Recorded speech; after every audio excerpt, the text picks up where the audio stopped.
Ryanair has beaten analyst estimates with full-year results. Net income climbed 25% to nearly €503 million. Well, the carrier warns that figure could fall as low as €400 million this year. And it's all down to rising fuel prices. Ryanair anticipates its bill will jump by €320 million. And the Ryanair boss is with us now. Michael, thank you so much for joining us for the whole hour here for our launch day on City Central. Hour, I hope. It's actually an hour. Breaking news. Michael, let me just talk to you about results, because so you beat estimates this time, but actually your guidance for the next 12 months is very shaky because visibility is just very difficult. I think that's true. First, it's a great pleasure to be the Virgin guest on the City Central programme. The difficulty for us this time of the year is we're the first airline to guide through next winter. There's decent visibility now for the remainder of the summer, but there's no visibility out to next December or March 2013. I think we're fairly comfortable with the guidance for the half year. I think fares will continue to perform well, but the known certainty is that our oil bill will jump by $320 million.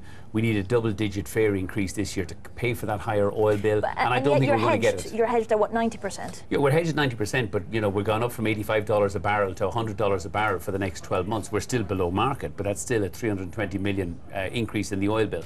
We don't think given the backdrop of around Europe this winter or winter coming, that we'll see that double-digit fare increase. There's a possibility, but we think on balance it's going to be worse than that. How many aircraft stay on the ground as a result of that?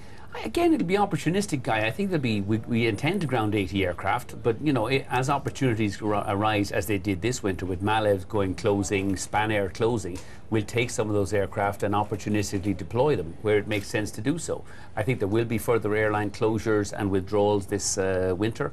But I think that our numbers are based on grounding 80 aircraft, traffic growing to just over 79 million passengers, about a 5% growth, but that the yield growth issue would be lower, about 3%. After 3 years of double-digit yield growth, I think that's a good, sensible, cautious place to be at the moment, and that's where I think our shareholders will want us to be. But in terms, of course, we were talking about the challenges ahead, so your base scenario is what? Does it make a difference to your business fundamentally if Greece stays in the euro, and what kind of price level are you looking for, euro, dollar, but also for the price of oil? I mean, we're an airline, so we're looking for lower oil prices. I think over the medium term, I think oil prices will soften back. We see demand reducing. You see the possibility of exploiting shale gas reserves in North America. I think will have a dampening effect on the price of oil. Greece is a small part of our market. It's a small part of the overall European market. I don't think the Greece situation worries anybody, with the possible effect of the contagion in European banks and what it'll do for confidence.